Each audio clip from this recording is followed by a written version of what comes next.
Olá, sejam muito bem-vindos. Eu sou a Gabriela Scarlatti. E eu sou o Milton Scarlatti. Nós somos do podcast A Dupla. Estamos aqui no nosso estúdio, que é o nosso carro. Nós estávamos, a primeira vez que nós gravamos o primeiro episódio, estava muito frio e a gente precisava gravar e a gente estava conseguindo encontrar um lugar porque estava fazendo barulho de obra na nossa casa, em todos os lugares. A gente resolveu dar uma volta, fizemos no carro e foi muito bom, porque a acústica ficou boa e hoje estamos com o mesmo contexto. Estamos aqui na frente de uma igreja que está tocando o sino que vocês devem estar ouvindo. Muito bem, hoje a gente vai falar sobre psicanálise. Já vou jogar direto para você, Milton, a primeira pergunta. Gostaria que você falasse um pouco sobre a psicanálise na sua vida. Como começou a psicanálise a entrar na sua vida? Por quê? E por que você trabalha com ela até os dias de hoje? Bem, a psicanálise na minha vida iniciou-se na minha juventude, quando eu fui acometido de síndrome do pânico, muito jovem, e fui buscar ajuda profissional, inicialmente dos médicos, de um psiquiatra fazendo tratamento, mas ao mesmo tempo eu notava que eu precisava participar, não só como um paciente, e sim e buscar novas possibilidades de ajuda. E realmente surgiu naquela época um curso de psicanálise para leigos. Eu não tinha formação universitária, eu tinha formação apenas em contabilidade na época, técnica em contabilidade, então nem exercia essa profissão, eu era um pequeno empresário e na verdade, fui iniciar esse curso de 3 anos de duração lá no centro de São Paulo, no centro da cidade de São Paulo. E foi maravilhoso, porque eu aprendi os fundamentos da psicanálise freudiana e naquele grupamento de pessoas chegava uma série de informações além da psicanálise também, de terapeutas, de psicólogos da época, de médicos, psiquiatras, enfim. E aí eu busquei muito a ajuda desses conhecimentos. Na realidade, durante 3 anos, indo para a cidade, no centro de São Paulo, fazendo aquela vivência, foi um período maravilhoso, porque quando eu concluí os 3 anos, eu já era um psicanalista atuante, porque a partir do 2º ano do curso, os meus professores e o meu orientador me incentivou, com supervisão dele, claro, a iniciar um atendimento de um paciente. Você era empresário nessa época, né? Eu era empresário, não tinha a menor ideia de que eu ia me tornar um terapeuta, né? Um psicoterapeuta, tal. Mas foi uma experiência incrível, porque foi um atendimento bem sucedido do ponto de vista do resultado para a paciente que chegou, e fui muito elogiado pelos meus orientadores. E quando eu terminei o curso, eu estava já com 13 clientes em psicanálise de um psicanalista leigo. Não é? É interessante dizer isso para você e para quem está nos vendo e ouvindo, que a psicanálise leiga, ela é uma realidade desde o tempo de Freud, não é? E quando a gente estuda profundamente, com isenção, sem paixão de um lado ou de outro, mas simplesmente pelo conhecimento, tem uma passagem em que um dos participantes da sociedade psicanalítica, que não era psicólogo e muito menos médico, foi denunciado, porque ele fazia parte da sociedade psicanalítica, ele tinha feito a formação na própria sociedade de psicanálise, Freud tinha autorizado ele a atender, coisa que aconteceu comigo, não é? e ele ganhou a causa, ele pôde continuar atendendo. Então, esse mito que chegou até hoje de que você precisa ser psicólogo ou um psiquiatra para exercer a psicanálise é um mito, não é real. Então, em função disso até, eu sei que você vai perguntar, mas por isso é que eu hoje, né, no Instituto Milton Scarlatti, ensino psicanálise tanto para profissionais da área quanto para leigos. E o Instituto está autorizado a conceder títulos de psicanalista para quem concluir com todas as exigências do curso. A gente vai falar mais sobre o nosso curso, mas voltando um pouquinho na sua história. Aí você fez o curso, começou a atender, trabalhava no ramo como empresário, e aí muitos anos depois que você foi fazer psicologia, certo? Exato. E aí você abriu o instituto, a clínica, né? É interessante, porque um dos meus professores, que era médico, e ele me incentivava a fazer psicologia. Ele disse: Milton, você leva jeito, eu recomendo que você faça psicologia, porque você não precisa fazer medicina, claro, você faça psicologia, porque você vai ter o diploma de psicólogo, vai ser muito mais também pelos clientes tal, reconhecido, e pela sociedade em geral, né? Eu ouvi aquele conselho e aquilo ficou como na minha memória. Eu não fui imediatamente fazer, não, porque eu tinha muitas obrigações no meu campo de trabalho, na minha área de trabalho. Eu tinha pequenos negócios, uma pequena rede de postos de combustíveis, mas eu era diretor de sindicato, eu tinha muitas atribuições também junto ao sindicato, junto às reivindicações que o sindicato faz, então era muito trabalho. Além disso, eu fazia clínica, e essa clínica, com essas pessoas todas, o respeito que eu devia a eles, eu fui concluindo os processos, e em alguns casos eu até indiquei colegas meus para que eles continuassem, e houve uma possibilidade disso, porque eu tinha que escolher num determinado momento se eu ia continuar como um pequeno e médio empresário ou se eu ia para a clínica. A clínica era a minha paixão, sem dúvida nenhuma, só que os negócios estavam ali, eu tinha muitos compromissos, muita responsabilidade, muitos funcionários, impostos, enfim, não dá para a gente se desincompatibilizar com muita rapidez. Dessa forma, eu fui pouco a pouco,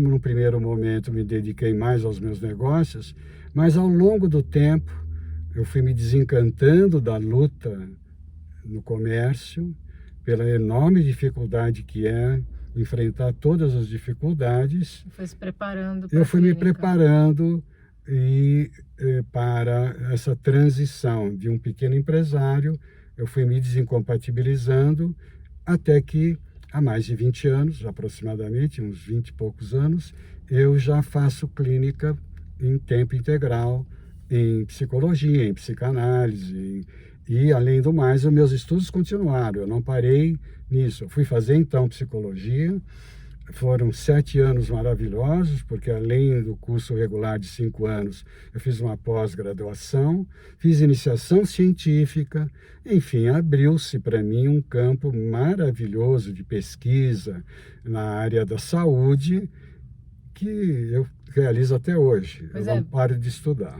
Você é homeopata, estuda medicina chinesa, acupunturista, bioenergeticista. Aos pouquinhos a gente vai falando um pouquinho sobre cada uma das suas habilidades, e hoje a gente vai focar mais na psicanálise, né? Então, primeiramente, por que a psicanálise é tão polêmica?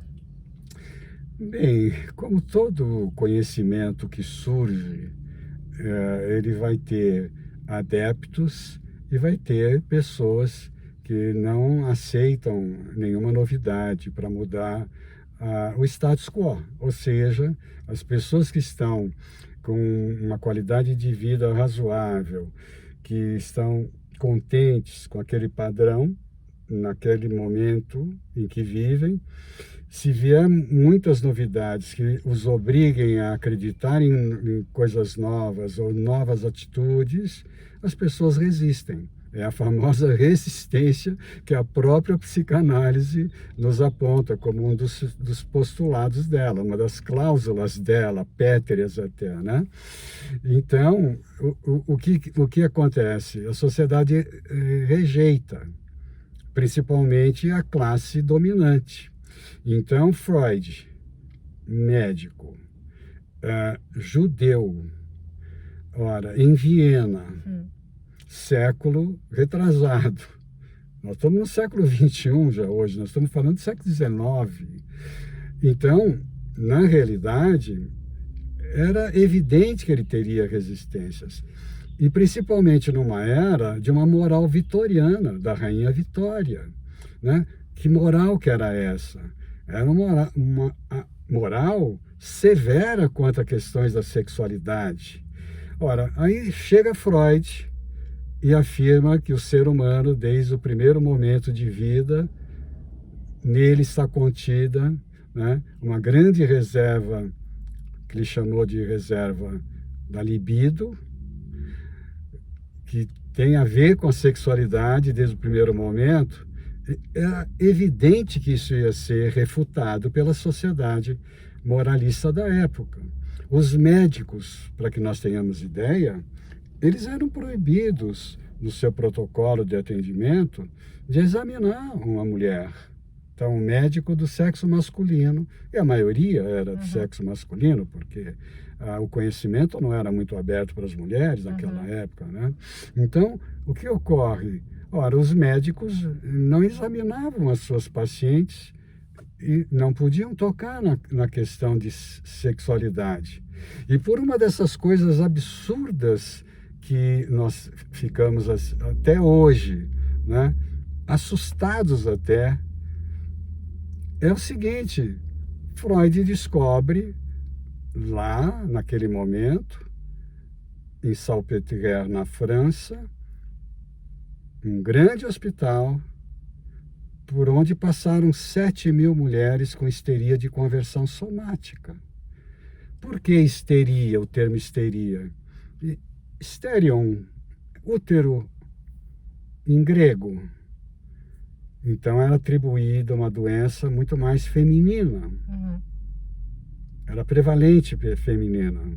Claro que alguns homens também tinham, mas era muito mais feminina. Por isso que o nome histeria. Por que conversão somática?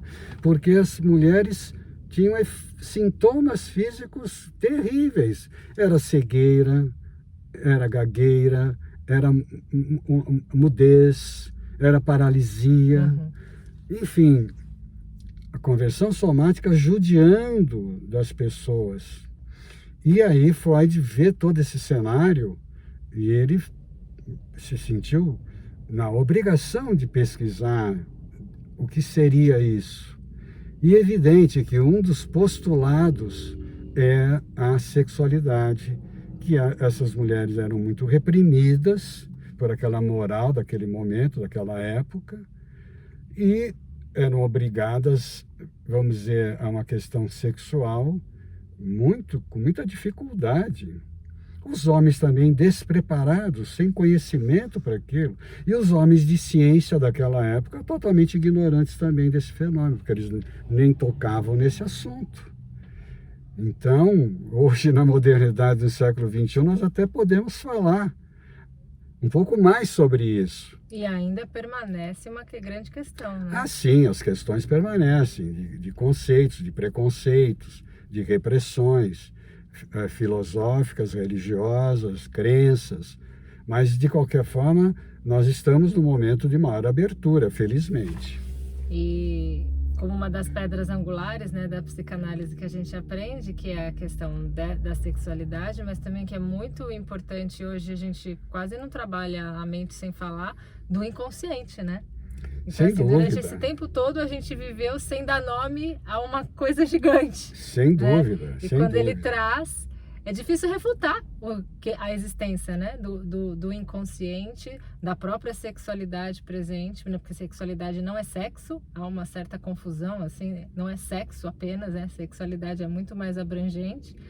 E o outro pilar das pedras angulares, aqui como aluna vou falar, é a resistência e a repressão, certo? Exatamente.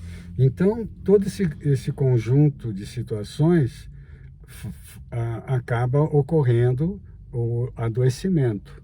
Ora, a resistência de se aceitar o inconsciente, por várias outras linhas dentro da própria psicologia, é óbvia, porque as pessoas desejam apresentar novas teorias. Agora, eu sempre afirmo uma coisa nas aulas, que toda teoria, qualquer uma que seja, ela só vai, né, se ela se mostrar eficaz na sua aplicação, aí sim é que ela é válida. Senão, é uma mera teoria, né? Não tem sustentação na prática.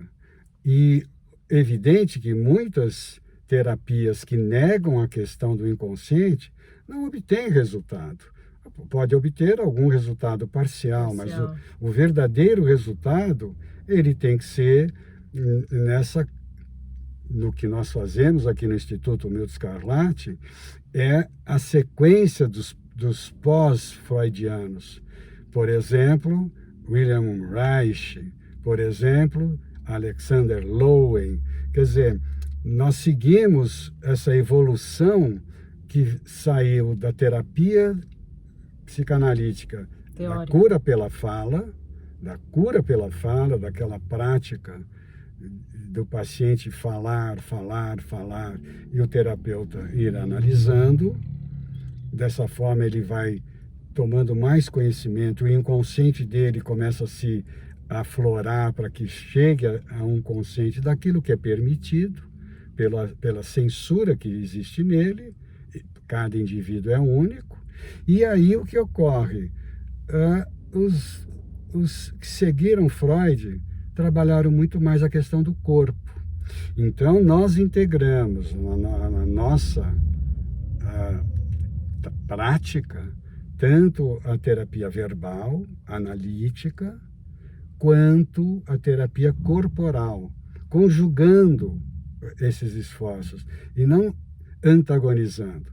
Por exemplo, recentemente eu tive uma cliente que me foi indicada, ela chegou, trouxe a problemática, dentro da minha análise inicial, eu entendia que ela havia nela, no corpo dela, muitos bloqueios energéticos, não é? Então, depois de ouvi-la durante 30 minutos, ela contou da história dela, eu sugeri que nós fizéssemos uma primeira experiência levemente corporal, fiz com que ela respirasse, com que ela sentisse um pouco as dificuldades no corpo.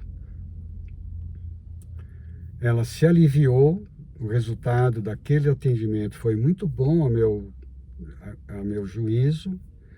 A semana seguinte ela me manda uma mensagem dizendo que não tinha se adaptado à minha forma de terapia, que ela queria muito mais uma terapia verbal. Uhum. Então, o que acontece é justamente isso. Ela não compreendeu o que ela falou durante 30 minutos, e que ela estava falando, e que a terapia seria verbal e corporal.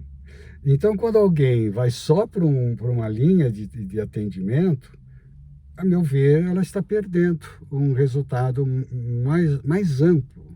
Não é? Existe também o que a gente pode ver claramente aí, no caso dessa cliente, a própria resistência, né? Porque assim, claro. Como um mecanismo até de masoquista nosso, normalmente as coisas que fazem bem pra gente, a gente não dá continuidade. Mecanismo, né? De defesa. Como um mecanismo de defesa, exatamente. Então, só que também existem outros exemplos muito ao contrário também, né? Eu, por exemplo, sou um deles. Quando a gente chegou a ir trabalhar, né? Eu lembro que eu já vinha com a resistência verbal, né? Então eu lembro que você trazia alguns pontos ou você trazia em aula, né, algumas explicações, e eu falava, isso eu já sei. Isso, não, mas não é isso que é o meu ponto, né? O meu problema não é esse, né?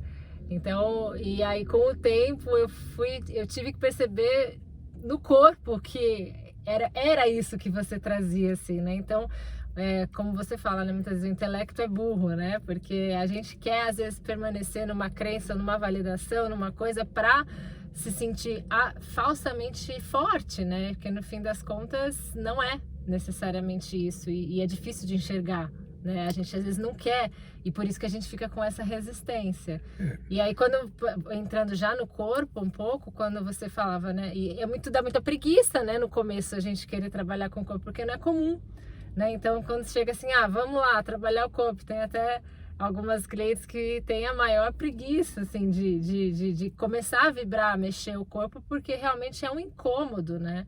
E ela foi a vida inteira deixando rígido, é difícil soltar. E eu lembro que quando eu cheguei, eu já achava que eu era solta, né? Que eu era flexível, que eu era relaxada, já tinha liberado muitas coisas.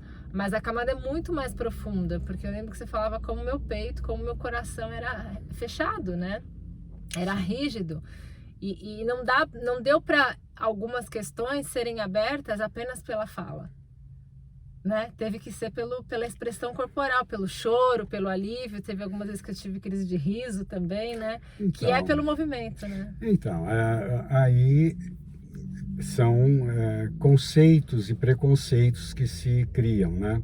É evidente que nos dias atuais ouve-se muito eu preciso fazer academia, eu preciso trabalhar o corpo e tal. O processo da academia, ele vai numa direção, na direção, claro, de definir melhor a musculatura da pessoa, a pessoa está tentando emagrecer, de ter mais tônus muscular e tal. Isso tudo é muito válido. Por exemplo, as pessoas que gostam muito de dançar, então vão muito à dança. Quem gosta de carnaval, vai pular carnaval, tudo. Nenhum desses movimentos, tanto na academia, quanto a dança de salão, quanto o carnaval, efetivamente, apesar de serem importantes, valorosos, tal, liberta um corpo que está em bloqueio energético. Porque você distensiona naquele momento e a couraça caracterológica, que foi o que o Reich denominou, desses 7 anéis de tensão que ele descreveu no nosso corpo, ela simplesmente retorna. E é como se você tivesse dado um relaxamento por alguns instantes e depois um aperto logo na sequência. Por quê? Porque isso é um padrão inconsciente. Então, quando você vai à academia, quando você vai dançar, quando você vai para o carnaval, quando você vai fazer qualquer movimento corporal, que são movimentos interessantes, eles são do nível da consciência. Agora, se você não souber fazer o trabalho de trazer o inconsciente para a sua percepção de bloqueio corporal, você vai ficar simplesmente viciado em tudo isso que eu disse, e você passa a vida aceitando a rigidez. Então, a aceitação da rigidez significa manter aquele estado de bloqueio que você se encontra. Eu percebi muito isso, assim, durante um tempo, né? Eu fiz muita coisa antes de chegar até você, né? Então, assim, muitos retiros, muitas vivências, muitas terapias holísticas novas e tal. E todas elas, é óbvio que se você vai aberto e tal, tem algum momento, principalmente retiro, que você fica muito tempo na natureza, meditações. São momentos válidos. Sim, mas o que eu compreendi foi... A gente vai, faz uma experiência dessa, é um pouco como você falou. Aí tem uma liberação, né? Tem um choro, tem um riso, tem um insight. Um convívio, isso. E aí, beleza, eu senti alguma coisa diferente. Tá, aí depois eu volto para casa. E aí, como é que eu lido com isso? Sim, percebi, tive uma visão, um insight, um sonho, um show. Tá bom, tá. E aí o que eu percebi depois é assim, tá... Como que lida com isso tudo que está acontecendo, que essa mensagem que chegou, esse alívio que aconteceu e tal? Não lida. Aí é que eu percebi, muitas pessoas depois, e até aconteceu comigo, ficava pior. Sim. Então tinha um alívio, tinha uma liberação, mas depois ficava pior. Sim. E aí o que eu percebi que faz a diferença isso é bom, é saudável quando você está num tratamento terapêutico. Sim. Porque daí é isso, você vai fatiando. Sim. E aí sim, porque o que eu percebi, por eu ser também mais teórica, quando eu tinha alguma sensação, uma percepção, eu já trazia para o mental. Sim. Então eu ficava argumentando e articulando sobre aquilo. E aí não necessariamente é resolvido, né? Tava Sim. só, então eu percebi isso, eu senti aquilo e não sei o que, nanana. E no fim, várias vezes eu falava, eu senti isso, eu senti aquilo, e no fim eu não senti de fato. Eu acho que eu achei que senti e pensei. Sim. E aí quando eu fazia esses eventos e tal, e tratava em terapia, aí já com você, quando eu cheguei com você e trazia, como era diferente, porque daí às vezes não era nada demais e às vezes fazia parte como um complemento, né, um material a mais de Sim. todo o trabalho que estava sendo feito com você. Sim. E aí, por exemplo, a bioenergética, que é o exercício de trabalhar o corpo, a gente fazia sequencialmente, frequentemente. Sim. E aí na hora que o corpo está pronto que acontece o movimento, não é forçado, né? Sim. Isso é muito interessante. Vamos falar então mais um pouquinho sobre o Reich e o Lowen, assim, o que eles fizeram de complemento desse trabalho psicanalítico teórico para o corpo e como que a gente faz trabalha lá no Instituto. O que eu acho fantástico em relação a Freud, Reich e Lowen é a sequência, né, gloriosa, virtuosa que se formou.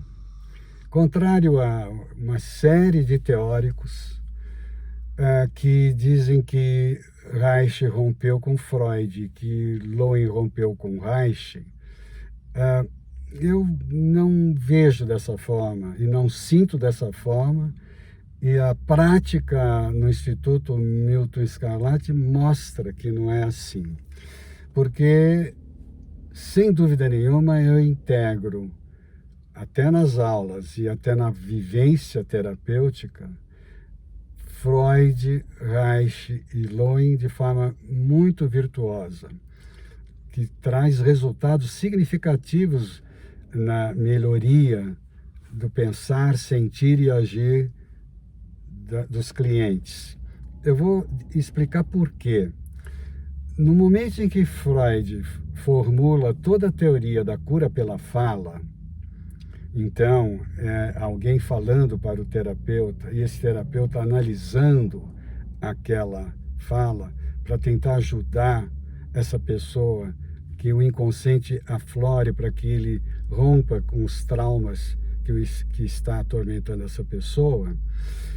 O Freud teve muitos sucessos, mas também muitos casos não foram bem sucedidos. A meu ver, faltava a introdução do trabalho corporal na sequência do trabalho freudiano. Ora, Freud, como um grande pesquisador, se dedicou naquela formulação, e a teoria dele é imensamente proveitosa. Aí Reich, mais jovem, com mais força, né, traz na clínica psicanalítica o trabalho corporal. Ele descobre os anéis de tensão, chama de couraça caracterológica e percebe uma coisa importantíssima, que os seres humanos não respiram adequadamente. Todo mundo respira, como o próprio Lowen para sobreviver, né? Falou, eu estou vivo, como é que você diz que eu não estou respirando? Ele afirmou naquela sessão famosa em que o Lowen relata com o Reich.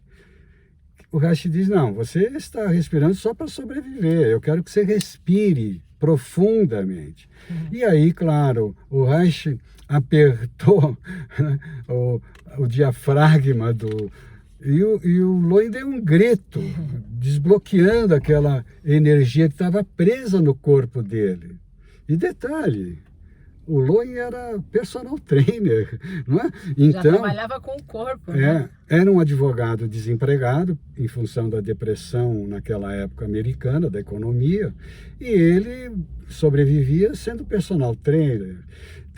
Então, veja como é importante essa abordagem da respiração, e recentemente numa aula, foi muito divertido, porque uma das alunas explicou para a outra que ouvira de mim, há alguns anos atrás, quando ela começou o curso, que ela tinha que marcar no celular dela a cada 15 minutos, lembrar para que ela respirasse. E ela fez isso. Ela colocou lá um alarme e ela lembrava de respirar.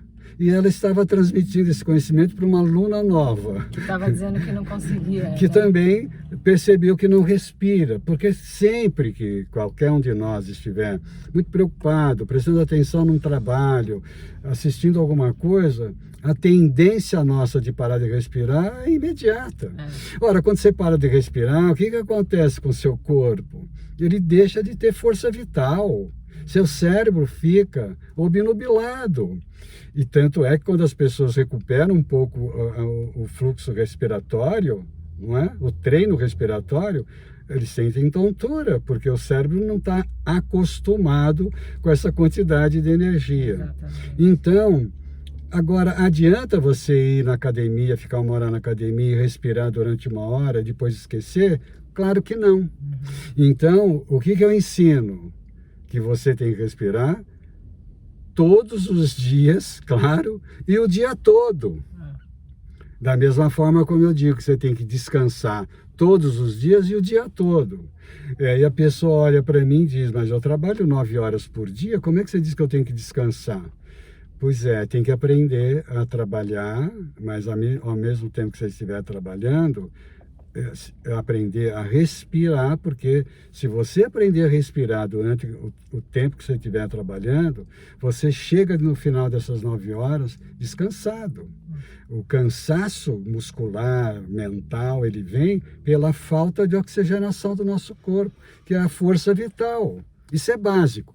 Então, na bioenergética, tanto no trabalho reichiano como na bioenergética, isso é fundamental no treino. E aí, à medida que você vai sistematicamente ensinando o seu corpo de volta aquilo que ele sempre soube, mas que você mesmo vai bloqueando, você não pode passar pela vida aceitando essa rigidez. Você tem que trabalhar flexibilizando isso. E à medida que no dia a dia você vai treinando, você vai ficar cada vez mais saudável. Uma cliente minha recentemente falou que ela ia fazer uma aula de dança a cada 15 dias, por 1h30. Eu disse, mas qual é o objetivo? Porque eu preciso movimentar meu corpo. Eu falei, desculpe, cada 15 dias, 1h30 apenas, e os outros 14 dias fazer nada? Eu disse para ela, é melhor você economizar esse dinheiro então, porque não vai ter efeito nenhum. Não sou contra a aula, não, mas deve ter um fluxo mais constante. Mas tudo na vida não é só a questão da aula de dança. Né? A constância e a persistência é o que faz o sucesso, né? Não é o chegar lá, é a jornada, né? Exatamente. E a gente ter consciência disso é que faz a diferença, né? Porque não é uma ponte, né? Sim. É uma trilha mesmo, né? É um caminho. A gente consegue incorporar, né, nas 24 horas diárias esses pequenos hábitos, isso sim que é o sucesso, né? Eu vejo, é muito curioso. Queria que tu falasse uma curiosidade, que quando você estava dizendo, né, dos movimentos nossos que foram reprimidos desde sempre. E quando a gente trabalha nos exercícios de bioenergética, a gente faz muitos movimentos de criança, né? Fala um pouquinho disso, assim, como que é a criança e por que a gente faz essas repetições desses exercícios? A criança, ela tem naturalmente, né, naquele corpo novinho, ela tem todo um conhecimento. O corpo, ele tem uma sabedoria incrível de autocura.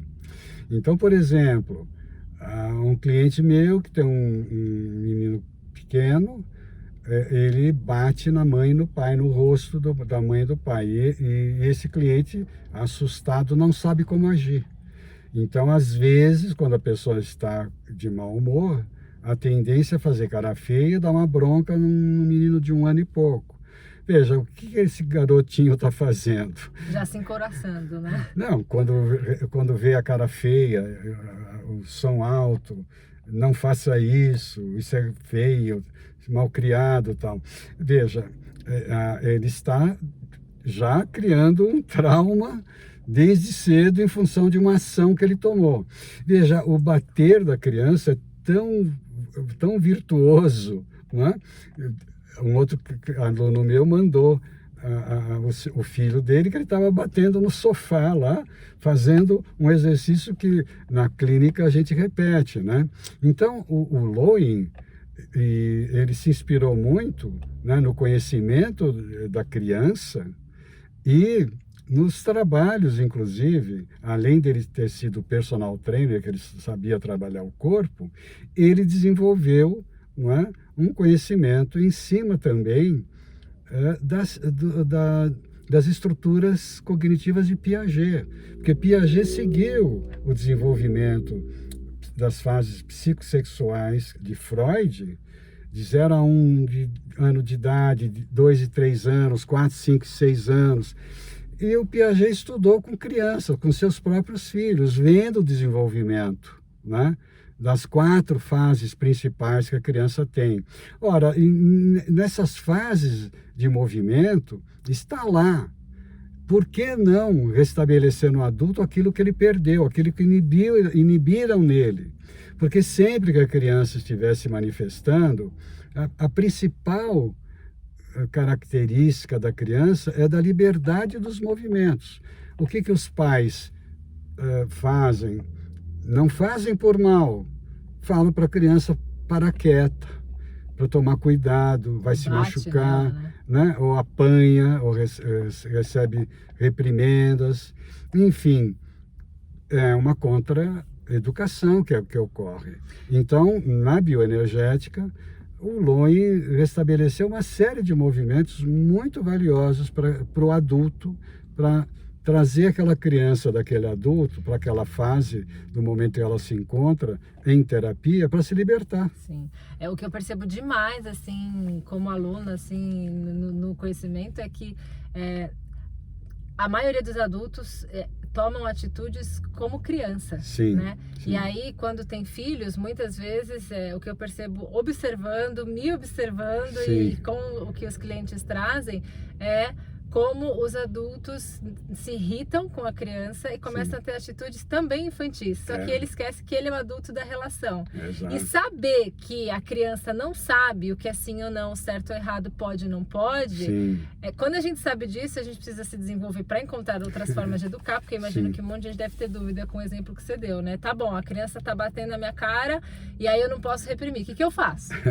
Né? Porque como é que eu vou deixar a criança ali tendo, né, fazendo o que quer? Eu lembro que eu ouvia muito isso, a criança não pode fazer o que quer, não, tem que dar um jeito logo cedo, senão quando virar adulto tá batendo na cara do policial, dos pais. Existem muitos ditados, né, sobre isso. Mas como? Então fala um pouco, como que faz? Qual foi a orientação que você deu para esse teu cliente quando ele tava batendo na cara, o filho estava batendo na cara dele? Qual que é uma conduta adequada? Então, primeiro é compreender que a criança... Que não tem nada a ver com ele, né? Que a criança não está batendo no papai e na mamãe. A criança está manifestando uma expressão da descoberta dela, né? Então, primeiro momento. Então, a mãe e o pai não tem que levar aquilo como uma agressão. Exato. Porque a atitude parece de agressão, mas ela não é de agressão. Exato. Aliás, o termo agressão, até em psicanálise, ele é correto, porque a agressão significa se dirigir em direção a alguém, a porta, a alguma situação. Então, tá certo, a criança está agredindo, mas ela não está sendo hostil. Não é?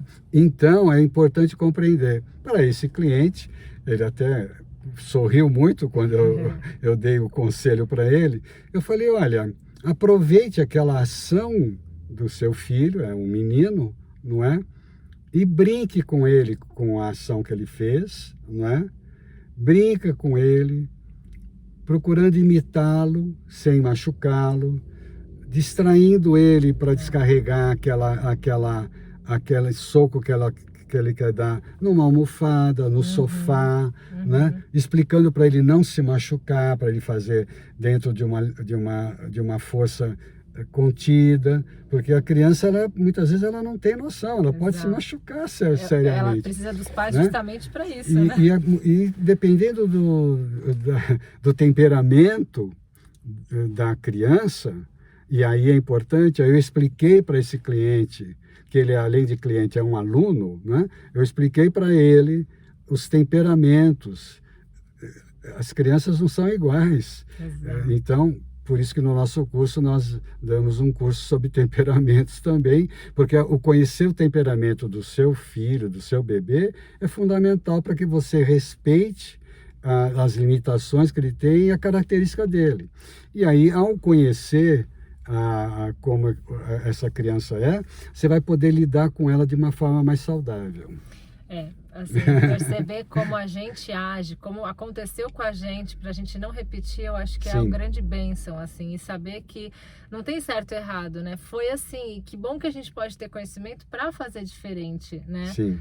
E de qualquer forma, as pessoas vão ter as suas percepções, né? Sim, claro. Porque depois, até mais pra frente, a gente vai falar sobre culpa, sobre uma série de coisas, porque que ela sempre vem com a gente. Mas, voltando um pouquinho quando você estava com seus clientes lá no começo, né? Antes da gente abrir o Instituto de Estudos. Eu queria que você falasse um pouco de por que você tomou a decisão de abrir as turmas que a gente tinha, que não eram ainda as turmas dos cursos especificamente de psicanálise. Foi até o motivo que a gente desenvolveu o curso, mas conta por quê. É porque eu abri a minha clínica de psicologia e psicanálise com 2 clientes. Eu abri em Barueri, em Alphaville, e eram 2 clientes que vinham de São Paulo, que me conheciam de São Paulo. Ora, eu preciso pegar uma estrada de 30 minutos, 40 minutos, dependendo de onde elas viessem de São Paulo. Às vezes até mais. Então, à medida que eu fui tendo novos clientes, eu comecei a perceber uma coisa repetitiva entre os clientes todos. A falta de conhecimento, de uma cultura mais ampla, de uma visão de mundo mais aberta, de uma visão de mundo não com crenças, com valores muito rígidos. Porque quando você percebe que a pessoa não está conseguindo prosperar na clínica, fazendo sessões terapêuticas uma vez por semana, eu percebia o bloqueio que ocorria. Mesmo fazendo bioenergética, mesmo trabalhando as couraças, mesmo incentivando, a pessoa voltava para casa e a repressão voltava na totalidade. Eu senti muita necessidade de expor a cada cliente isso que nós estamos conversando aqui, né? Exato. Esse amplo leque de possibilidades. Como eu detinha esses conhecimentos, eu estudava isso, eu praticava isso, eu via como eles eram bons para mim. Por que não transmitir isso para cada cliente? E aí eu imaginei de montar um grupo, toda terça-feira à noite. Eu convidava meus clientes e esse grupo era gratuito, no sentido de que eles não pagavam uma taxa extra, não era para ter um ganho extra. A minha intenção era, dentro do tratamento de cada um deles, apresentar novas possibilidades, nova visão de mundo. E aí, esse grupo foi crescendo, até que a sala de atendimento ela ficava lotada, né? Você participou desse momento glorioso. E posso falar um pouquinho da minha Pode, experiência? claro. Foi incrível, assim, porque eu lembro que o primeiro dia que eu cheguei lá foi no dia de aula, né, que o Juliano, amigo nosso, me levou. E na hora que você deu a aula e colocou ali, porque é meio assim, quando você chega de primeira, né, que linha que o Milton segue, né? Que ele vai dar aula do quê, né? É aula de cabala, é aula de enneagrama, mas gente, o que ele é, né? E aí com o tempo a gente vai descobrindo que é muito raso, muito pouco tentar colocar você numa caixinha, porque justamente você não pertence a essa caixinha e o curso serviu para você mostrar isso, né? Que a gente não precisa estar apegado a um contexto, né? E eu lembro que eu cheguei na aula e foi assim, foi uma aula de matriarcado, se eu não me engano, a primeira aula, assim, então algo completamente disruptivo, eu não, nossa... E você falava, e a forma como você trazia assim, a união a sintetização do conteúdo de algo tão complexo. Eu lembro que eu terminei a aula e falei assim, nossa, ele sabe o que está falando. Aí na outra aula foi um tema completamente diferente. Depois na outra, eu falei, meu Deus, como que ele... E mesmo assim, você costurava tudo, né? E aí agora eu entro para uma outra pergunta que é uma curiosidade, que é exatamente assim, como é que você... tem o seu hábito de estudo, como é que você criou a sua metodologia, não só de ensino, né, mas de estudo, para realmente condensar o que importa? Como é que você define o que vale, o que não vale, o que é conhecimento relevante e o que não é? Porque a gente está numa era em que a gente tem um monte de acesso à informação, né? Antes era muito menos, né? Tinha que ir na biblioteca, ler livro, trocar correspondência. Hoje é tudo mais acessível. Porém, as pessoas estão muito menos estudiosas em certos aspectos. Então, eu queria que você falasse um pouco como que é como que você estuda e como que você faz essa condensação de trazer pra gente o conhecimento tão mastigado e com o que realmente importa. Porque é tão difícil, né, concentrar e falar. Porque na hora que você traz nos slides assim, é tanto, os livros do Freud, por exemplo, até hoje eu não consigo ler direito, porque ele é muito complexo, né, muito... E você pega o livro, eu vejo ele fazendo as aulas, gente, é uma coisa muito impressionante, porque ele abre lá o livro, depois abre outro, liga um som, senta lá no computador, pá, e pronto, sai uma aula magna. Eu falo assim, meu Deus, aonde está tudo isso? Como que você se desenvolveu nesse aspecto? Bom, primeiramente porque já é um tema que eu conheci a priori, porque como eu relatei, eu fiz um curso de 3 anos de psicanálise. Então, os principais temas eu já tinha visitado todos eles. E também naquela época eu conheci o Tao, T-A-O, o Tao.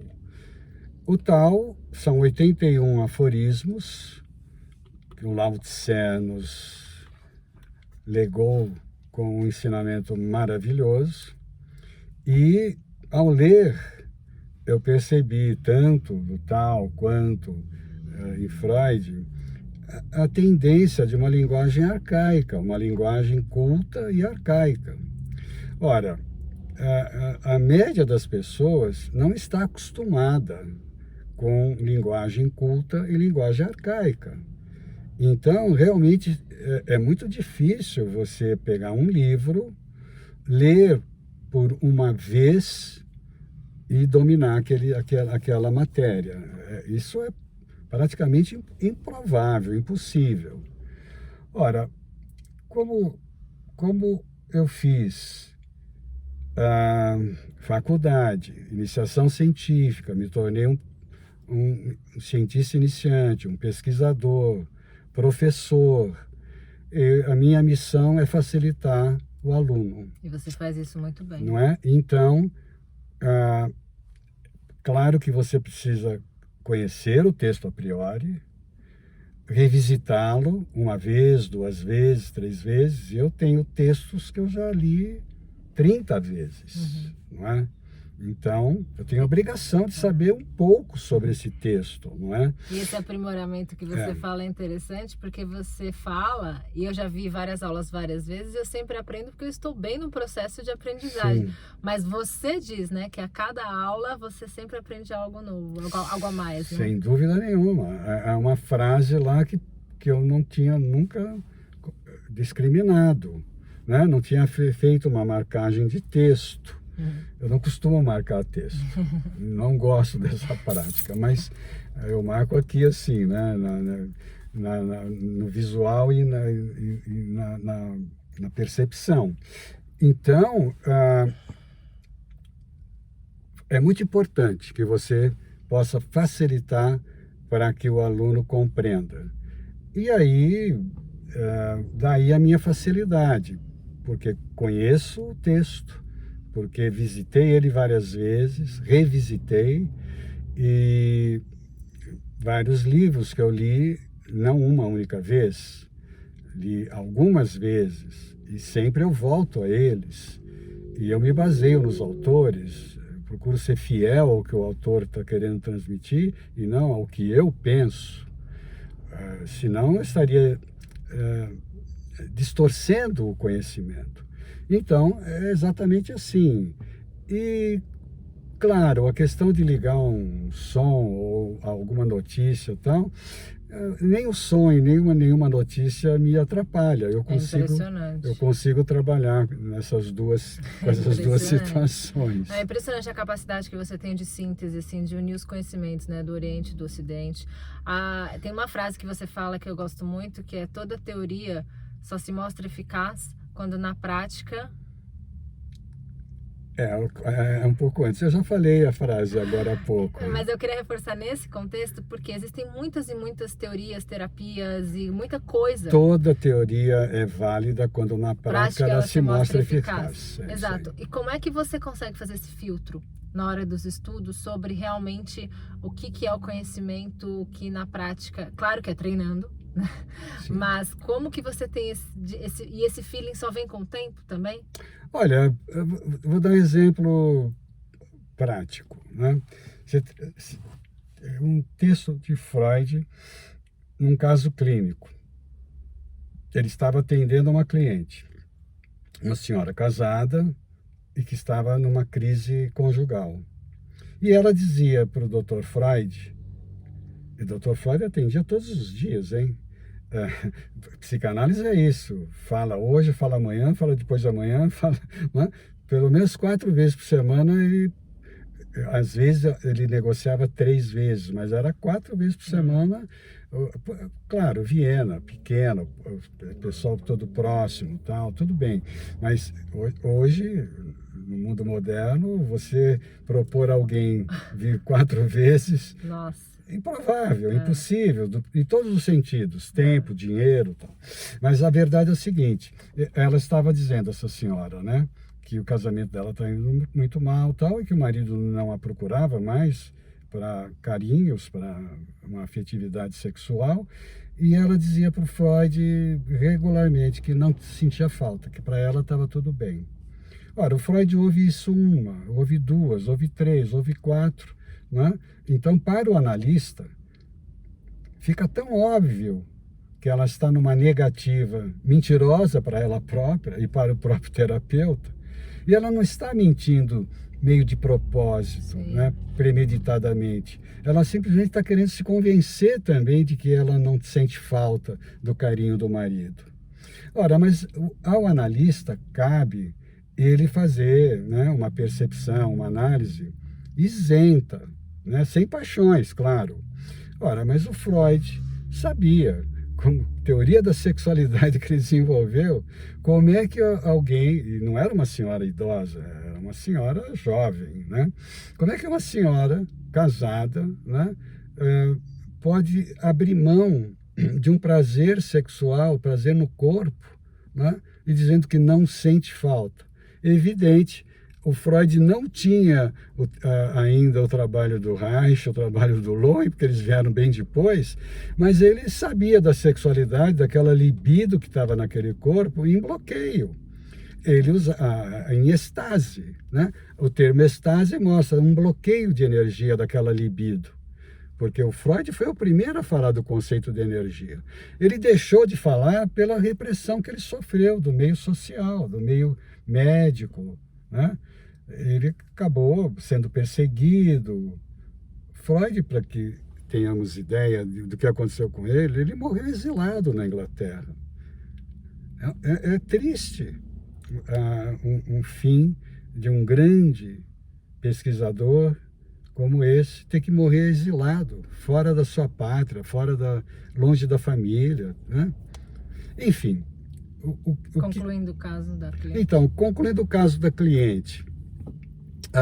Obrigado pela ajuda. Às vezes eu quero explicar muito e exagero. Bem, aí como Freud percebeu que não era correto, que ela realmente, ele simplesmente, como eu enfatizo para os meus alunos, ele fez a pergunta. Em psicanálise, o terapeuta o analista tem que aprender a fazer a pergunta. E para ele era tão evidente que ele falou: mas você realmente confirma que você não sente falta do carinho do seu marido? Aí a cliente não conseguiu responder, ela foi sincera e rompeu em prantos e disse: é verdade, doutor, eu sinto muita falta. Veja, isso é o início da cura, quando a pessoa reconhece aquilo que ela não está querendo identificar. Sim. Não é? É o início da cura. E aí você está dizendo isso porque quando eu perguntei de como que você define, né, tipo, o que vale e o que não vale, é isso, é você em clínica, em perguntas, em testes e mais testes, e utilizar o bom senso e o conhecimento psicanalítico, né? Sim. O conhecimento como na nossa clínica, no nosso instituto, nos nossos cursos, nós ensinamos além da psicanálise, que nós denominamos de psicanálise quântica. Exatamente isso que eu quero falar agora, que é para a gente falar um pouco assim, de como a gente definiu o formato do nosso curso, né? Porque a psicanálise a gente entende que é a base de todo o estudo, né? E que ele ramifica para todos os outros, né? Então, por isso que a gente dividiu. Pode falar um pouquinho dessa explicação? Você perguntou das aulas de terça-feira, por que eu iniciei? Era justamente para isso, para formar uma formação de cultura dos meus clientes, para que eles tivessem uma maior abertura para se resolverem, se melhorarem. O meu objetivo era terapêutico, levando cultura, porque a pessoa por si só não sabe muito o que buscar. Como você disse, tem tanta oferta de conhecimento, hoje é tão fácil que as pessoas não sabem para onde ir e vão invariavelmente em distrações que não servem para nada, né? Para um melhor aprendizado. Então, ela tem que ser dirigido. Sim. Ora, dirigido por quem? Por quem tem autoridade, quem sabe. Então, no nosso curso, eu introduzi nessa segunda parte sempre da aula a psicanálise quântica, ou seja, todo o conhecimento que veio da psicanálise, que passou por Reich, passou por Lowen e também por grandes mestres do passado. Então, quando eu falo de 4 temperamentos, nós estamos falando de Hipócrates, o pai da medicina. Ora, quando eu falo de Enneagrama, nós estamos falando de Gurdjieff, não é? Do povo do Oriente, né? Que trouxe esse conhecimento para nós aqui no Ocidente, Gurdjieff é que trouxe, para entendermos os vícios psicológicos que todo ser humano desenvolve e fica prisioneiro dele a vida inteira. Então, ora, a pessoa, tanto do ponto de vista do seu estudo próprio e o terapeuta conhecendo isso, ele vai ter melhor a visão, né, a percepção daquela pessoa que está diante dele. Ele vai poder ajudar mais. E aí, dentro desse amplo conhecimento, muitas vezes podemos conversar sobre qualquer assunto, não há limitação. Conhecimento é sempre muito bom, é sempre bem-vindo. E sem a intenção, né, de ofender ou magoar ninguém, o conhecimento amplo, o conhecimento que chega até nós. Agora, se a pessoa recebe a explicação, o ensinamento, e não se identificar com aquilo, tudo bem, né? A escolha é individual. Um dos motivos que a gente decidiu fazer o curso, né, que a proposta desse nosso curso, ela é bem abrangente, ela não é especificamente formatada só para quem quer ser um psicanalista profissional, porque justamente, principalmente, eu vejo agora com o resultado que eu tenho como aluna e das outras colegas de classe, das outras turmas também, o que é? É o tempo de absorção de todo esse conteúdo. Porque a nossa proposta não é realmente ficar só dando cursos, teorias, aulas. A ideia, a proposta é realmente colocar na nossa vida pessoal em primeiro lugar, para daí depois a gente ter munição para trabalhar com o outro, né? E trabalhar com o outro não necessariamente é só como um terapeuta psicanalítico, é com o nosso marido, nossos filhos, os nossos clientes, nos nossos trabalhos e tal. Isso nos torna melhor como ser humano, né? Como aprendiz, e até é um diferencial, porque a gente começa a se relacionar com as pessoas, a gente começa a ver que a pessoa tem um temperamento mais XY, ou ela tem um perfil no Enneagrama que é assim, a gente sabe como é, e já sabe até como melhorar a comunicação com aquela pessoa, né? Tipo, perceber que ela tá agindo de uma determinada forma que nada tem a ver comigo. Então isso é muito mágico. E aí a gente construiu esse curso colocando a base da psicanálise. É claro que E aí tem até, todo mundo pergunta, nossa, por que é tão longo? Por que é de longa duração? É justamente por isso, porque demora pra gente absorver o conteúdo. E um dos benefícios que a gente tem lá é que a gente repete muito, né? Você traz muito as aulas de várias formas, né? O mesmo conteúdo de várias formas. Isso é muito legal, porque depois de um tempo que a gente tem, né, é novo, quando você traz de novo o conhecimento, já tem algumas sinapses montadas, e aí muda a percepção, né? Eu vejo isso toda vez. Tocou o sino de novo. E isso foi o que o próprio Freud fez também, né? Em vários momentos, ele traz novas matérias, novos estudos sobre temas que ele já havia abordado, com uma visão amadurecida. O exemplo que eu posso dar com muita rapidez é a primeira tópica e a segunda tópica do curso de psicanálise. Né? Quando ele formulou em 1910 a estrutura do aparelho psíquico, e depois, 10 anos depois, aproximadamente, ele reformula. Então, num sentido de aprimoramento. Ele não negou aquilo que ele falou, mas ele aprimorou, mostrando uma nova visão sobre aquilo. E ele sempre fez isso. Ele sempre, ao longo de todo o trabalho clínico e de estudos dele, de casos clínicos, ele foi sempre evoluindo e repetindo, porque a repetição, sem dúvida nenhuma, é a mãe do aprendizado. E é só assim realmente que a gente absorve e aprende e muda o comportamento, né? Então, hoje vendo um monte de alunos já no terceiro ano, né? Tipo, a forma como eles falam, como se comportam e como enxergam o mundo mudou. Né? Então, assim, realmente os 2 primeiros anos a gente foca muito no nosso autodesenvolvimento.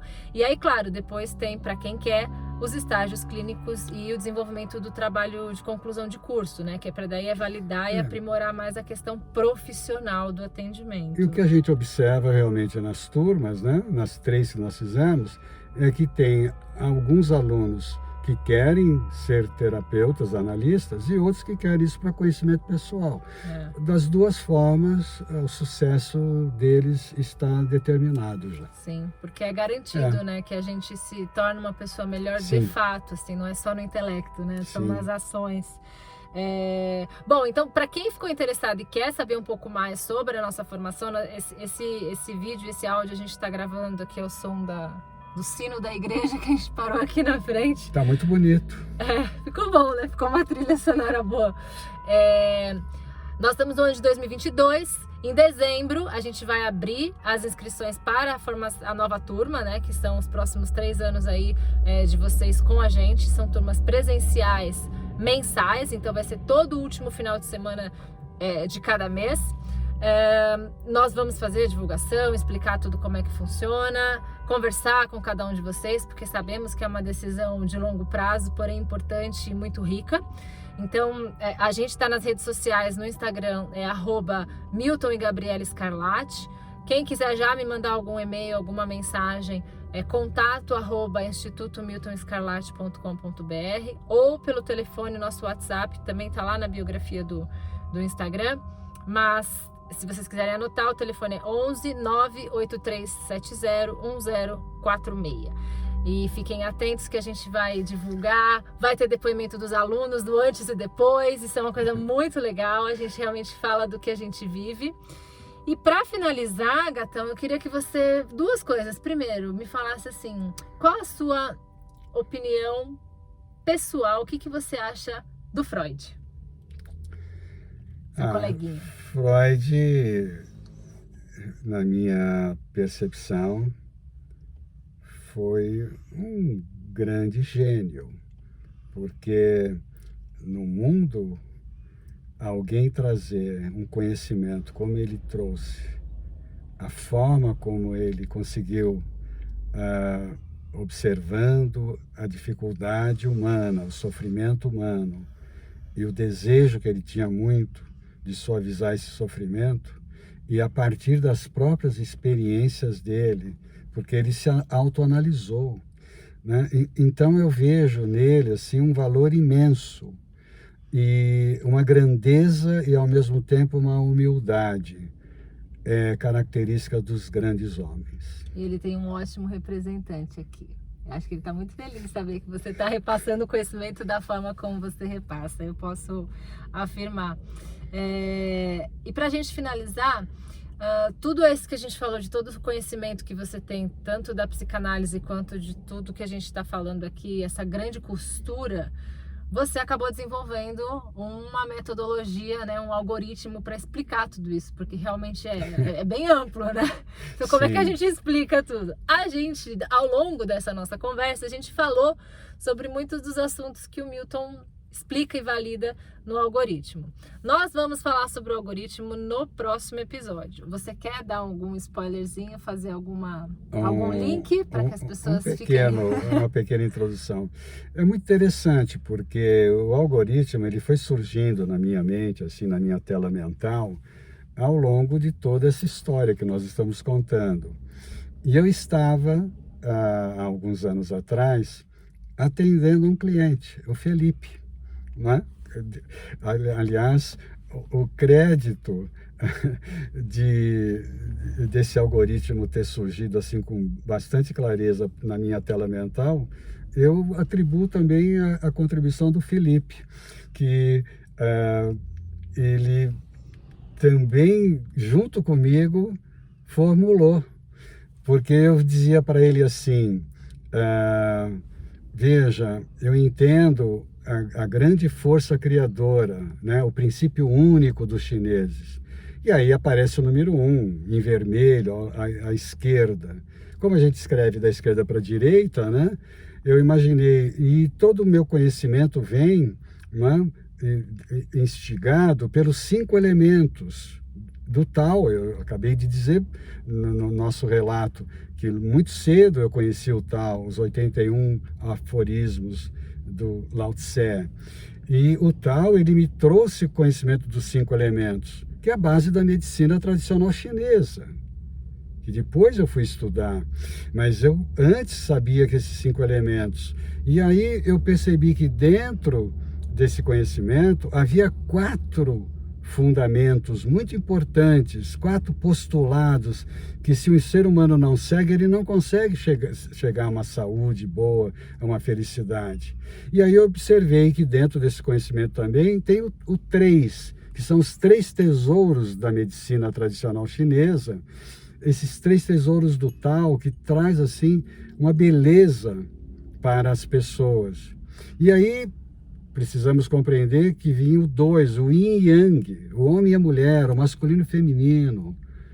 E então, quando eu estava explicando isso tudo, ao longo de todas as sessões dos vários clientes, o Felipe me ajudou a formular isso daí como um algoritmo. Felipe é um cliente dele.